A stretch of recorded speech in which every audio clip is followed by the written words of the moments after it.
उसकी उस बोली के पीछे का कारण ये था कि उस व्यक्ति ने गरीब आदमी से 10,000 रुपये पूछ लिए।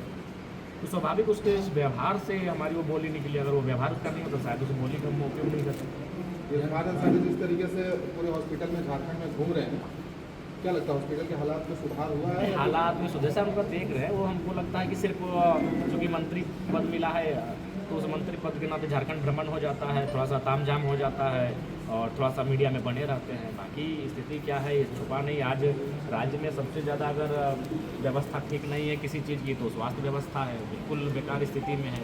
आप क्योंकि रांची हम उतना नहीं जाते, धनबाद बराबर जाते हैं, तो वहाँ कई ऐसे कक्ष हैं जहाँ पर आप खड़ा नहीं रह सकते हैं, इतना बदबू आता है, डॉक्टर नहीं है, इंस्ट्रूमेंट्स नहीं है, बहुत सारी चीज़ें हैं। तो उनको दुरुस्त करने के लिए सरकार को सार्थक दिशा में काम करने की आवश्यकता है।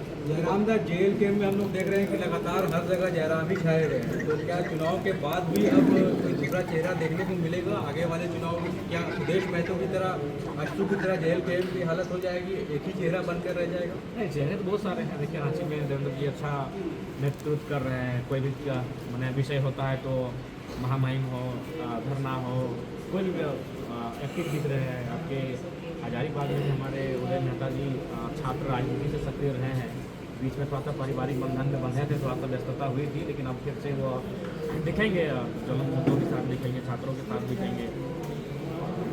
पलामू से आप अभी हजारीबाग आए हैं, पलामू में वहाँ पे भोजपुरी और मगही को लेकर एक बहस छिड़ा हुआ है, आप उसको कैसे देखते हैं? आप पलामू में अभी गए? देखिए हमने शुरू में ही आपको कहा है कि जो झारखंड है इसकी भौगोलिक, सामाजिक, सांस्कृतिक जो संरचना है वो उसमें विविधता है और निसंदेह किसी एक भाषा में, जैसे उड़ीसा में उड़िया लैंग्वेज, पश्चिम बंगाल में बांग्ला लैंग्वेज से उस पूरे स्टेट को डिफाइन कर देते हैं, वो झारखंड में संभव नहीं है। झारखंड में विविधता है और मैंने उस समय भी भाषा आंदोलन के समय ही कहा था कि जिलावार जो भाषाएं हैं उसके लिए भाषा विद का गठन करे सरकार और उनको एक सर्वे का समय निर्धारित करें और तत्पश्चात अगर जिला नहीं तो उसको प्रखंड में भी चला जाए। अगर जिला में भी उनको टफ लग रहा है, जिला भी बड़ा होता है, तो प्रखंड में जाकर और भाषा को इंक्लूड करते हुए जो नियुक्तियाँ होंगी उनको लेने का काम करें। आदिवासियों के लिए कहीं ना कहीं अभी दोनों साइड से बीजेपी हो चाहे कांग्रेस और जेएमएम हो, मुखरता से सामने आ रहा है। भाजपा कहीं ना कहीं पेशा कानून के साथ है और झारखंड मुक्ति मोर्चा और कांग्रेस सरना धर्म कोड की मांग कर रहा है। आप इसमें से किस साइड में या कुछ और चाह रहे हैं?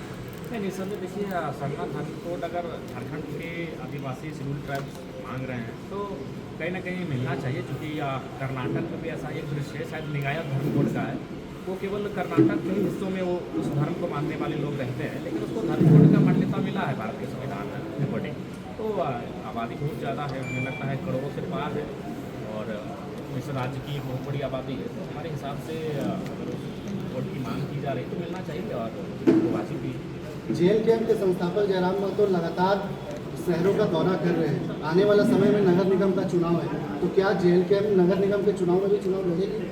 देखिए निसंदेह चूँकि नगर निगम का चुनाव एक बहुत महत्वपूर्ण रखता है।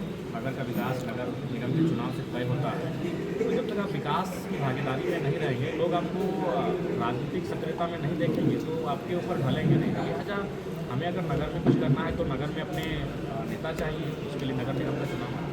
एक इम्पोर्टेंट सवाल था, होमगार्ड के अभ्यर्थी जिसके बारे में आपने भी लगातार सुना होगा, जो हजारीबाग में आंदोलनरत थे और बहुत लंबे समय तक आपके भी पार्टी के जो है वो भी उस मुद्दे में शामिल थे, लेकिन उसको लेकर कुछ हुआ नहीं, उसका भविष्य अभी भी अदर में। तो क्या जयराम महतो जैसे हर मुद्दे के लिए खड़े होते हैं, होमगार्ड के जवानों के लिए जिनकी नियुक्ति अटकी हुई है उसके लिए खड़े होने वाले? जी निसंदेह होंगे, क्योंकि ऐसा ही मामला आपका धनबाद में भी 2018-19 की बहाली है। आज 25 में हम प्रवेश कर चुके हैं, लेकिन अभी तो उनकी बहाली उनकी भी क्लियर नहीं हो पाई, जबकि उनका बैंक अकाउंट तक खोल दिया गया है। बैंक अकाउंट तभी खोला जाता है जब सरकार ये मान लेती है उनको कर्मचारी हैं।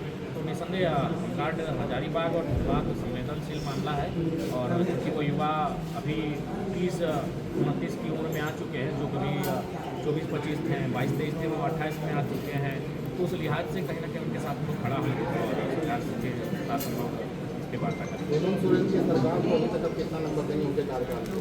सरकार रही है आपके हिसाब से? अभी हमको लगता है आधे नंबर उनको दे सकते हैं, 10 में आधा। हाँ 10 में आधा।